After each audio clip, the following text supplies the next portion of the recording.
Hello all, welcome to my channel. So 2 days అయింది నా ఛానల్లో షార్ట్ వీడియోస్ ఏవి కూడా పోస్ట్ చేయలేదు. సో ఈరోజు ఈ షార్ట్ వీడియోలో నేను పోస్ట్ చేస్తుండేది ఆకుకూరలు అంటే గ్రీన్ లీవ్స్తో నేను ఏమేమి చేస్తాను రెగ్యులర్గా మా డైలీ వేర్ మా డైలీ లైఫ్లో మేము ఏమేమి చేస్తాను అంటే ఫస్ట్ వచ్చేసి ఆకుకూర పప్పు అని అంటే ఇంకా మన తెలుగు వాళ్ళకి one of the most important కదా.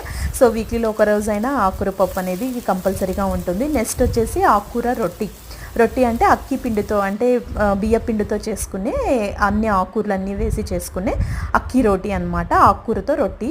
సో నెక్స్ట్ వచ్చేసి మా ఫేవరెట్ డిష్ ఏంటంటే ఇది ఆకుకూర దోశ అనమాట. ఇదైతే చాలా చాలా ఇష్టం. ఈ రెసిపీ అంటే మా హస్బెండ్నే దింపుతాను కిచెన్లోకి. ఆయన చాలా చాలా బాగా చేస్తారు. నేను చేసిన అంత టేస్టీగా అనిపించదు, అది మధు చేస్తేనే చాలా బాగుంటుంది. ఇంకొకటి కూడా చేస్తాను, అదేంటంటే ఆకుకూర రైస్. అది మిస్ అయింది, అది లింక్లో పెడుతున్నాను.